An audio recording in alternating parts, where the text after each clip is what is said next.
ზამთარში განხორციელებული ტრანსფერი ყოველთვის დიდ რისკებთან არის დაკავშირებული. ფეხბურთელი ვერ ეხერხებს პრესეზონის გავლას, რის გამოც მწვრთნელს ხშირად უჭირს მისი სათამაშო სქემებში შეყვანა. გარდა ამისა, როგორც წესი, ზამთარში მოსული ფეხბურთელი ცდილობენ პრობლემური პოზიციის შევსებას, რაც უეცარ ცვლილებებთან ერთად ფეხბურთელისთვის დამატებითი წნეხია. სწორედ ამ ყველაფრის გამო იშვიათად რომ ზამთრის ტრანსფერებმა გაამართლოს. ხშირად მომხდარა, რომ გუნდები ზამთარში სასწრაფოდ ყიდულობენ ძვირადღირებულ ფეხბურთელებს, რადგან იმედი აქვთ, რომ ეს ფეხბურთელები სწრაფ შედეგებს მოიტანენ. მოდი გავიხსენოთ, ვინ ჩამოვიდა ასეთებს ფსონს და წააგო. ეს არის ტოპ 10 ყველაზე ცუდი ზამთრის ტრანსფერი.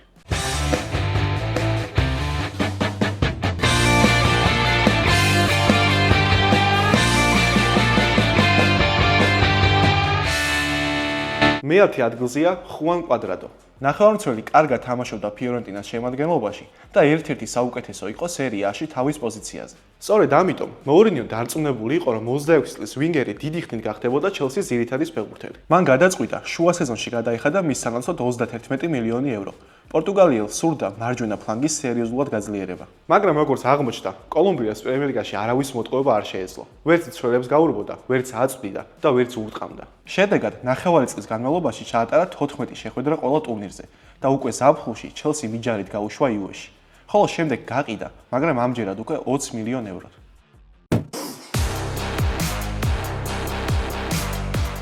ახლა კი გავიხსენოთ ბარსელონას ეპიკური ტრანსფერი. ფილიპე კოუტინიო მე-9 ადგილზე. ფეხბურთელი ძალიან კარგად თამაშობდა ლივერპულის შემადგენლობაში და პრემიერ ლიგის ერთ-ერთი მთავარი ვარსკვლავი იყო, რის გამოც იმ დროისთვის მდიდარმა ბარსელონამ მისი ყიდვა მოისურვა. მიუხედავად იმისა, რომ ლივერპული თავიდან ეწინააღმდეგებოდა ტრანსფერს, 2018 წლის იანვარში ტრანსფერი მაინც შედგა და ფილიპე კოუტინიო გადავიდა ბარსელონაში 135 მილიონს პლუს ბონუსების სანაცვლოდ. უკვე თებერვალში მან პირველი გოლის გატანაც მოახერხა. საერთო ჯამში მან ბარსაში პირველი მოსვლის დროს 76 შეხვედრა ჩაატარა, 20 გოლი გაიტანა და ლა ლიგის მოგებაც მოახერხა. შემდეგ ბარსა მეგი იჯარით გაუშვა ბაიერნში, სადაც უშუალო მონაწილეობა მიიღო ბარსას განადგურებაში, ანგარიშით 8-2.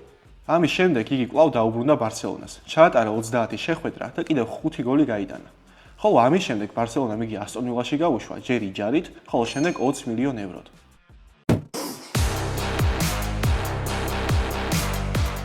მეროზე კი გავიხსენოთ მანჩესტერის ერთ-ერთი შედევრი, ალექსის სანჩესის ტრანსფერი არსენალიდან. ჩილელი ფეხბურთელი მოურინიოს ახირება იყო. გარდა ამისა, ფეხბურთელს კონტრაქტი უმთავრდებოდა არსენალთან და სწორედ ამიტომ ეშმაკებმა მისი დამატება 2018 წლის იანვარში გადაწყვიტეს. ტრანსფერი მანჩესტერელებს 35 მილიონი ევრო დაუჯდათ, რასაც მხითარიანის არსენალში წასვლას დაემატა. ჩილეს ხელფასის სახით გასაოცარი 21,6 მილიონი ევრო მისცეს. მიუხედავად იმისა, რომ სანჩესის დამატება მოურინიოს სურვილი იყო, ფეხბურთელს ამ მწვრთნელს მალევე დაეძაბათ ურთიერთობა. ამას დაემატა სანჩესის ცუდი თამაში და გუნდებთან კომუნიკაციის არარსებობა. ზოგიერთი წყაროს ინფორმაციით, ფეხბურთელები უკმაყოფილოები იყვნენ მისი ასტრონომიული ხელფასით. თავის მხრივ სანჩესი ერედებოდა გუნდებთან კომუნიკაციას. შედეგად მან მანჩესტერში ჩაატარა 45 შეხვედრა, სადაც 5 გოლი გაიტანა. ამის შემდეგ ის ინტერში გადავარდა, ჯერ იჯარის სახით, ხოლო შემდეგ სრულფასოვანი ტრანსფერით შედგა. იტალიელებმა მასში 16 მილიონი ევრო გადაიხადეს. საბოლოოდ მანჩესტერს სანჩესის 5 გოლი და 9 ასისტი ძალიან ძვირად დაუჯდა.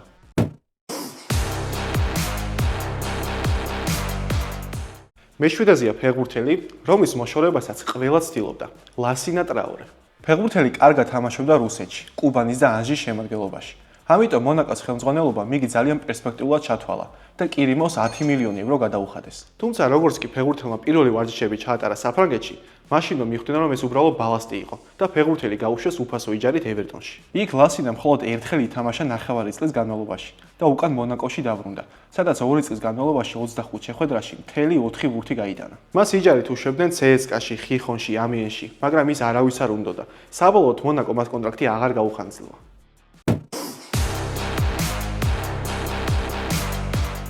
მე-6-ზეა იოან კაბაი. ფრანგი ნიუკასლში გახდა პრემიერ ლიგის ნამდვილი ვარსკვლავი. იგი ძალიან ფრთხილად და ჭკვიანურად მოქმედებდა მოედანზე. სწორედ ამიტომ კაბაი ყველაგრან ცურდა, განსაკუთრებით კი მანჩესტერს. თუმცა ფეხბურთელისთვის ბრძოლა ეშმაკებს გამდიდრებულმა PSG მოუგო, რომელმაც ფეხბურთელში 25 მილიონი ევრო გადაიხადა. სამშობლოში ფრანგი არანაირი საფრთხეს აღარ წარმოადგენდა მოწინააღმდეგეთა კარისთვის. იგი ყოველდღე უფრო ცუდად თამაშობდა და უკვე ნახევარი წლის შემდეგ გაყიდეს კრისტალ პალასში. ორჯერ ნაკლებ თანხად, 13 მილიონ ევროდ. მოკლედ, ვერც PSG-ს დაიხმარა და თავისი კარიერაც გაინადგურა.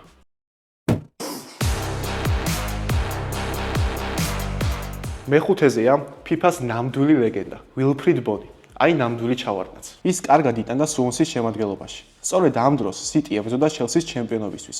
ამიტომ City-ს მენეჯერებმა გადაწყვიტეს, რომ სწორედ კოდ დიუარელი დაეხმარებოდა მათ ტიტულის აღებაში. თუმცა ბონი მათ მხოლოდ ფულის დახარჯვაში დაეხმარა. მისი ტრანსფერის სისულელე იყო. თავიდანვე გასაგები იყო, რომ ბონი გრანდე ბიზონის ფეხბურთელი არ ყოფილა. მაგრამ City შეიხებე ფულს არც მაშინ და არც ახლა ითვლიან. მათ წარმატებით ჯერათ მაშინაც, როცა ამის შანსი 100-დან 1-ია. საოცრება არ მოხდა. ნახევარწელში ბონი სუპერ ფეხბურთელი ვერ გახდა.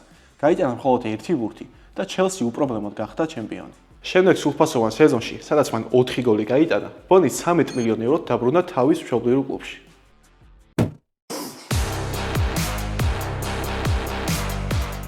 და სულ დაგვავიწყდა. ბონის ხელფასი City-ში 7.2 მილიონი euро იყო, სრული სიგიჟე. და თუ ფეხბურთის ეს მხარეც გაინტერესებთ, არ გამოტოვეთ ჩვენი ახალი რუბრიკა, სადაც გუნდების შემოსავლებზე, ფინანსებზე და ფეხბურთელების ხელფასებზე ვსაუბრობთ. პირველი ეპიზოდი ძალიან საინტერესო გამოვიდა, სადაც Manchester United-ს განვიხილავთ. ახლა კი ძალიან უცნაურ მოვლენაზე ვისაუბრებთ. რეალის ზამთრის ტრანსფერი და თუნდაც წარუმატებელი. მოკლედ, მეოთხეზეა ყველასათვის დავიწყებული რეინიერი. უკვე ყველამ კარგად ვიცით, რომ პერესის ახალი გატაცება ახალგაზრდა ბრაზილიელი ტალანტებია. ამიტომ მან უარი ვერ თქვა ახალი კაკა შეძენაზე და 2020 წლის ზამთარში მადრიდელებმა 30 მილიონ ევროდ რეინიერი შეიძინეს, რომელსაც 2026 წლამდე გაუფორმეს კონტრაქტი. მას შემდეგ ბრაზილიელი 4 სხვადასხვა კლუბში წავიდა იჯარით. 2 წელი დაყო დორტმუნდში, ხოლო თითო წელი ჟირონაში და ფროზინონეში. ახლა კი უბრალოდ ნომერს იკავებს გრანადაში, რომელიც სეგუნდა დივიზიონში გამოდის. მოკლედ, ბრაზილიელი ტალანტი იმდენად მაღალი დონე გამოდგა, რომ სეგუნდა დივიზიონში მთელი 1 ბურთის გატანა შეძლო 17 შეხვედრაში. ახალი კაკა უკვე 4 წელია რეალის სტრუქტურაშია. მან ჯერ კიდევ ვერ შეძლო მის ძირითადში დებიუტი. სავარაუდოდ ფეხბურთელი კიდევ 1 წლით ფორმალურად იქნება რეალის ფეხბურთელი, რადგან მის მსგავს კონტრაქტს მას ვერავინ შესთავაზებს. შეგვიძლია შევაჯამოთ, რომ რეინიერზე დახარჯული თანხა უფრო მეც სარგებლობს მოუტანდა რეალს, თუ ისინი ამ ფულს რაიმე რიტუალის დროს დაწვავდნენ.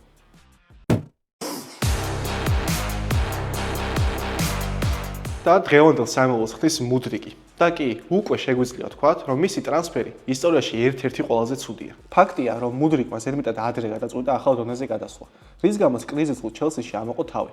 მას დიდი პასუხისმგებლობა შეხვდა, რადგან მოსალოდნელი იყო, რომ ამ თანხის სანაცვლოდ 70 + 30 მილიონ ევროდ Chelsea თავისი პრობლემების მომგვარებელს ყიდულობდა. ამ დროს Chelsea-ს არანაირი სტაბილურობა არ გააჩნდა მთავარი მწვრთნელის საკითხში. შესაბამისად, მუდრიკის მხრიდან წარმატების იმედი ძალიან მიამიტური იყო. ვინიცის რა მოხდებოდა, მუდრიკი არსენალში რომ გადასულიყო, მაგრამ ფაქტია იგი Chelsea-შია და 73 შეხვედრაში მას 10 გოლი და 9 ასისტი აქვს.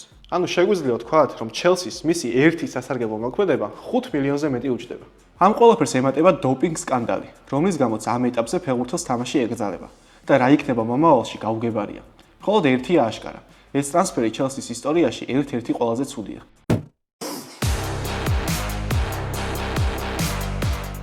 მეორეზე კვლავ Chelsea-ს ისტორიას გავიხსენებთ და ვიცით რომ მას აქ ელოდით. ფერნანდო ტორესი მეგობრებო. ელ ნინიო, ლივერპულში პრემიერ ლიგის ერთ-ერთი საუკეთესო შემტევი, ხოლო ოქროს ესპანეთის ნაკრებში მნიშვნელოვანი ნაწილი. Chelsea-ს მენეჯერები დარწმუნებულნი იყვნენ, რომ თუ ფეხბურთელს ზამთარში იყიდნენ, აუცილებლად გახდებოდნენ ჩემპიონები. ტორესი ზაფხულში პირველად იაფი ეღირებოდა, თუმცა შედეგი სასწრაფოდ იყო საჭირო. ამიტომ 58 მილიონი ნახევარი ევრო და იმ დროისთვის პრემიერ ლიგის სატრანსფერო რეკორდი. 58 მილიონი დღესაც არ არის პატარა თანხა და წარმოიდგინეთ 2011 წელს. ამის შემდეგ ტორესმა ერთ-ერთი ყველაზე დიდხნიანი მშრალი სერია შემოგთავაზა ფეხბურთის ისტორიაში. მან მხოლოდ 1 გოლი გაიტანა 14 შეხვედრაში, თუმცა ყველა თამაში უამრავი მომენტი ჰქონდა. ბევრის აზრით იმ წელს სწორედ ტორესის გამო გავიდა Chelsea მეორეზე და არა პირველზე, ხოლო გუნდის საუკეთესო ბომბარდირი იმ სეზონში გახდა მალუდა. აბრამოვიჩი ალბათ სიხარულით დააბრუნებდა დროს უკან და მის ნაცვლად ნებისმიერ სხვა ფეხბურთელს იყიდდა. მართალია ტორესმა რამოდენიმე მნიშვნელოვანი გოლი გაიტანა, მაგრამ ეს არ იყო საკმარისი მილიონების ამოსაღებად.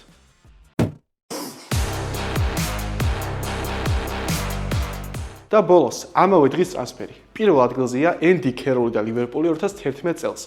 ამ შემთხვევაში მერსესაიდელები უკვე დაზარალებულად ხვდებიან. ტორესი გადავიდა 31 იანვარს, სატრანსფერო ფანჯრის ბოლო დღეს. წითლებმა სასწრაფოდ მოინდომეს ესპანელის შემცველი სპოვნა.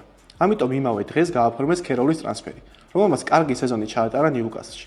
ნიუკასლის უფროსობა მისარგებლა ლივერპულის მდგომარეობით და ფეხბურთელს 41 მილიონი დაადო ფასი, რასაც წითლები დათანხმდნენ. რატომ, რისთვის ეს არავინ იცის. ლივერპული უბრალოდ ჩქარობდა და იტოვა ყველაზე ცუდი ვარიანტი. ენდი ტორესივით თამაშობდა, Chelsea-ს ტორესივით. ქეროლი თავისუფალი არაა. ის უბრალოდ ფეხბურთელია კარგი ანთროპომეტრიით, რომელსაც შეუძლია ახტეს და უბრალოდ კარგად დაუხვედროს ბურთს ფეხი. ლივერპულში მან 6 ბურთი გაიტანა 41 შეხვედრაში, რის შემდეგაც West Ham-ში გაიყიდა.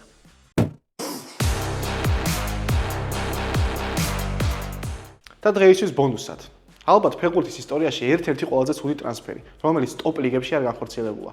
კარლოს ტევესი შანჰაის შეხუაში 2016 წლის დეკემბერში. არგენტინელს არ სურდა ჩინეთში წასვლა და ხუმრობითაც თქვა, რომ 38 მილიონიან ხელფას დათანხმდებოდა. ჩინელ ფუნქციონერებს იუმორის ცნობა არ ქონიათ, ამიტომ ისინი დაითანხმდნენ ამას. ტევესს მისცეს ეს ხელფასი და თან ბოკას გადაუხადეს 20 მილიონი ევრო. ჩინეთში ტევესმა ჩაატარა 20 შეხვედრა და 4 ბურთი გაიტანა. თითქმის 9 მილიონი ნახევარი ერთი გოლის სანაცვლოდ. ამისი მუდრიგსაც კი შეშუქდებოდა. ტევესი საშინლად თამაშობდა. მისი გუნდი მთელი სეზონი ცხრილის შუაში იყო. ამ ყველაფერს კალიტომ ვერ გაუძლო და კონტრაქტის ამოწურვამდე დაბრუნდა ბოკაში. მოკლედ, ვის რაში დაჭირდა დაბერებული ტევესი ვერავინ ვერ გაიგებს. მოკლედ, დღეისათვის სულ ეს იყო. კომენტარებში დაგვიწერეთ ვისი ტრანსფერი გამოგჭა. დალაიქეთ ვიდეო და გამოიწერეთ ჩვენი არხი. შეხვედრამდე.